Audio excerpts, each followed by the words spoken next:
Hello friends, आपके अपने YouTube channel दा प्रसाद विद्या प्रेम पे आपका हार्दिक स्वागत है। हम कर रहे थे भारत पर होने वाले विदेशी आक्रमण या विदेशी जातियां जिन्होंने भारत में प्रवेश किया और भारत भूमि पर अपना राज्य स्थापित किया और भारतीय संस्कृति को अपना लिया, भारतीयों पर अपनी संस्कृति का प्रभाव छोड़ा और भारतीय संस्कृति को सहजता से अपना लिया और भारत के होकर भारत में ही बस गए और भारत के ही शासक कहलाने लगे। उसी क्रम में हम कर रहे थे इंडो ग्रीक शासक या शक शासक या पार्थियन शासक या शहरात वंश। उसके बाद हम करने वाले हैं कुषाण वंश, जो इतिहास की दृष्टि से और एग्जाम की दृष्टि से महत्वपूर्ण वंश है। कुषाण वंश युची कबीले से संबंधित था। कुषाण वंश युची कबीले से संबंधित था। पहले इसकी 5 शाखाएँ थी, कालांतर में ये 5 शाखाएँ बन गई युची कबीला और उसके अंदर एक शाखा आई थी। उन्हीं 5 शाखाओं के अंदर एक शाखा हुई थी कोई चांग आंग, जो भारत में कुषाण वंश की नींव डाली या कुषाण वंश के अंदर अपना शासन स्थापित किया।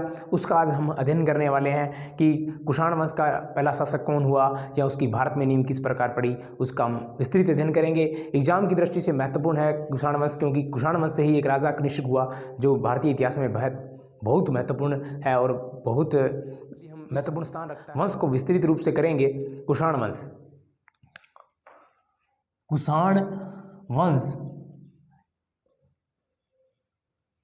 कुषाण वंश का जो कबीला था, यानी कि ये युची कबीले से संबंधित थे। युची कबीले से संबंधित थे कबीले, ये चीन की साइड में या मध्य एशिया से संबंधित ये जाति थी। ये युची कबीले से संबंधित थी। ये कबीलों के अंदर जनजातियां थी जिन्होंने ये जातियां कबीलों में विभाजित थी और उन्हीं का एक कबीला था युची कबीले से कुषाण वंश आया था। जिस प्रकार शक, पार्थियन और शहरात वंश भारत में प्रवेश किया, उसी प्रकार कुषाणों ने भी भारत में प्रवेश किया। ये युची कबीले से संबंधित थे। कालांतर के अंदर इनकी शाखा है वो 5 भागों में बंट गई। कालांतर में इनकी शाखा कितने भागों में बंट गई? 5 भागों में बंट गई।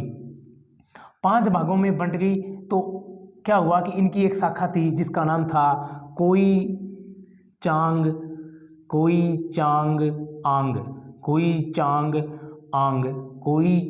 आंग शाखा। ये शाखा जिसने भारत पर कोई चांग आंग ये शाखा थी जिसने भारत में अपना शासन स्थापित किया। या इस शाखा ने भारत पर अधिकार स्थापित किया या आक्रमण किया। अधिकार स्थापित करके शासन स्थापन करने वाली शाखा थी वो कोई चांग आंग थी। ये इस प्रकार प्रश्न पूछ सकते हैं कि कुषाण वंश की कौन सी शाखा ने भारत में अपना शासन स्थापित किया, तो वो शाखा थी कोई चांग आंग। इसी ने भारत में शासन स्थापित किया और इसी शाखा का एक शासक हुआ था कुजुल कडफिस। जो कोई चांग आंग शाखा थी उसका शासक हुआ था कुजुल कडफिस। शासक का नाम है कुजुल कडफिस। कुजुल कडफिस है। ये इस शाखा का कुषाण शाखा वंश का या प्रथम शासक था। इस शाखा का प्रथम शासक था। कुषाण वंश का कह लो या कोई चांग आंग शाखा का प्रथम शासक था कौन? कुजुल कडफिस है। इसके सिक्कों से हमें जानकारी मिलती है। क्या जानकारी मिलती है कि इसके सिक्कों पर हमें यूनानी या इंडो ग्रीक कह लो, इंडो ग्रीक हर्मियस के चित्र मिलते हैं। हर्मियस यूक्राइटेड वंश का अंतिम शासक या इंडो ग्रीक वंश का भारत के अंदर अंतिम शासक कौन था? हर्मियस था। और यूनानी शासक हर्मियस या इंडो ग्रीक शासक हर्मियस के चित्र किसके सिक्कों से मिलते हैं? कुजुल कडफिस के सिक्कों से मिलते हैं। तो इस बात से अनुमान लगाया जाता है कि ये पहले हर्मियस के अधीन था, यानी यूनानी शासक कडफिस के अधीन था। कौन? कुजुल कडफिस किसके अधीन था? कुजुल कडफिस हर्मियस के अधीन था। कि यूनानी सिक्के पर यूनानी राजा हर्मियस के चित्र हैं या आकृतियां हैं, जिससे लगता है कि ये इसके अधीन था पहले। कौन? कुजुल कडफिस अधीन था किसके? हर्मियस के अधीन था। इस बात की जानकारी हमें इसके सिक्कों से मिलती है।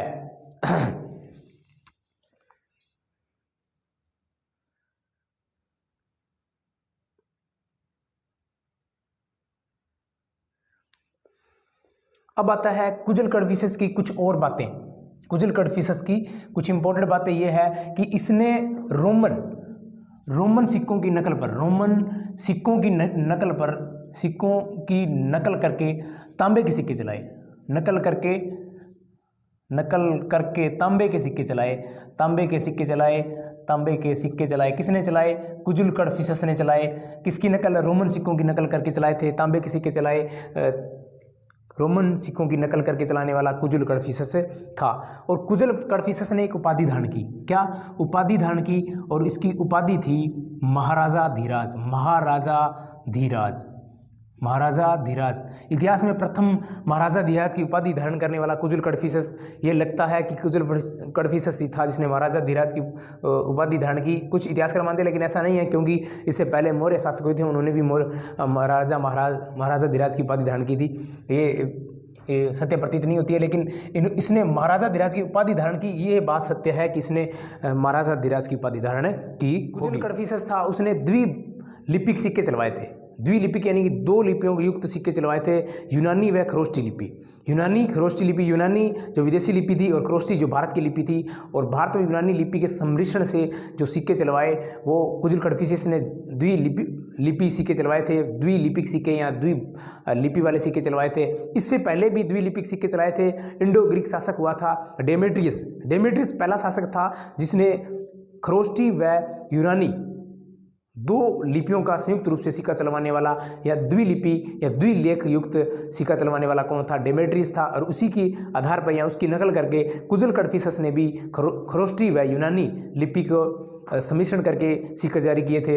इंपॉर्टेंट बात है कि कुजुल कडफिसस ने द्विलिपिक सिक्के चलवाए। द्विलिपिक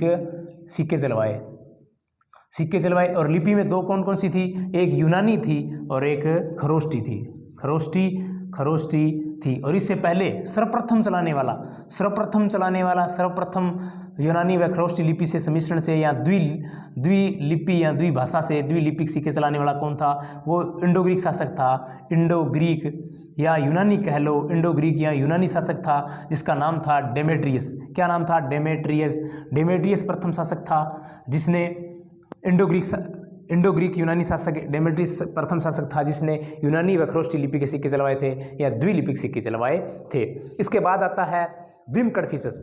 विम कडफिसस था, वो कुजुल कडफिसस का उत्तराधिकारी था। और विम कडफिसस ने इतिहास में काफ़ी अच्छे इंपॉर्टेंट काम किए, उसके बारे में हम अध्ययन। कुजुल कडफिसस के बाद एक शासक हुआ था विम कडफिसस।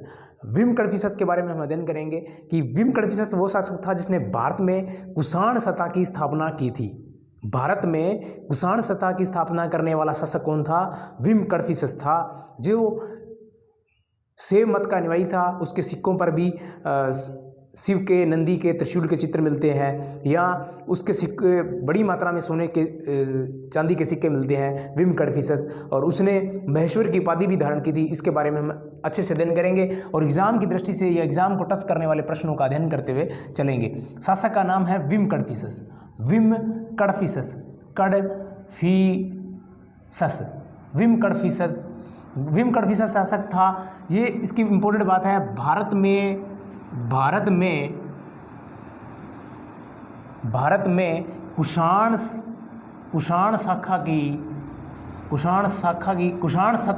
स्थापित करने वाला भारत में कुषाण सत्ता स्थापित करने वाला प्रथम शासक था। प्रथम कुषाण शासक था जिसने भारत के अंदर कुषाण सत्ता स्थापित की थी। वो कौन था? विम था। विम कडफिसस की बड़ी मात्रा में सोने व चांदी के सिक्के मिलते हैं। विम के बड़ी मात्रा में सोने व चांदी के सिक्के मिलते हैं। किसके सिक्के मिलते हैं? सोने चांदी के सिक्के मिलते हैं। सोने चांदी के सिक्के मिलते हैं। किसके मिलते हैं? विम के मिलते हैं। विम कडफिसस के सोने चांदी के सिक्के सबसे ज़्यादा मिलते हैं। उसके बाद है कि इसने शैव मत का अनुयायी था। यह शैव मत का अनुयायी था। तो इसके सिक्कों पर चित्र मिलते हैं। सिक्कों पर किसके चित्र मिलते हैं? सिक्कों पर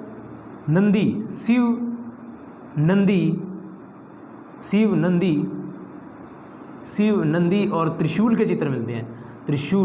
त्रिशूल के चित्र मिलते हैं। किसके मिलते हैं? विम कडफिसस के सिक्कों से शिव, नंदी और त्रिशूल के चित्र मिलते हैं। एक इंपॉर्टेंट बात है कि इसने महेश्वर की उपाधि धारण की थी।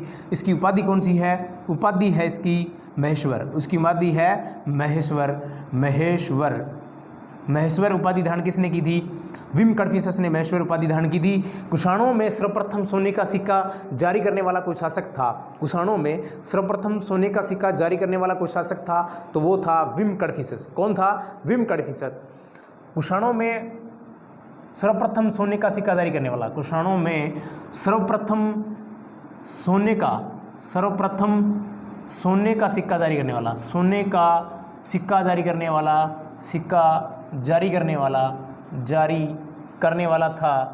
वाला कौन था? विम कडफिसस था। कौन था? विम कडफिसस सोने का सिक्का जारी करने वाला था। और भारतीय इतिहास में सोने के सिक्के सर्वप्रथम जारी करने वाले इंडो ग्रीक शासक थे, और इंडो ग्रीक शासक में सर्वप्रथम भारत में सोने का सिक्का जारी करने वाला शासक था वो मिनांडर था। कौन था? मिनांडर था। मिनांडर वही जिसे भारतीय इतिहास में मृंद कहा जाता है, और उसका वर्णन मृंद बनों में है, जिसमें नागसेन और मिनांडर के बीच दार्शनिक वार्ता का वर्णन मिलता है। भारतीय इतिहास में इंडो ग्रीक प्रथम शासक थे जिसने सोने के सिक्के जारी किए, और इंडो ग्रीक शासकों में प्रथम कौन था? वो मिनांडर था। और कुषाणों में प्रथम सोने के सिक्के जारी करने वाला कोई शासक था तो वो था विम कडफिसस। कौन था? विम कडफिसस। इसके बाद हम करने वाले कनिष्क, जो कुषाण वंश का या भारतीय इतिहास का सबसे इंपॉर्टेंट शासक है कनिष्क, जिसने चौथी बौद्ध संगीति का आयोजन भी करवाया था। उसने भारतीय इतिहास में बहुत इसका योगदान है, उसका हम अध्ययन विस्तार पूर्वक करेंगे, और एग्जाम की दृष्टि से जो परीक्षा को टच करते हुए प्रश्नों को निकलेंगे, ताकि हमारा कोई भी प्रश्न पीछे ना छूट सके और हम अच्छा ज्ञान प्राप्त कर सकें, अध्ययन कर सकें और अपने जीवन को सफल बना सकें। धन्यवाद। आपका अपना यूट्यूब चैनल दा प्रसाद विद्या प्रेम सब्सक्राइब करें, लाइक करें, शेयर करें, बेल आइकन प्रेस करें, कमेंट करके बताएं क्लास कैसे लग रही है।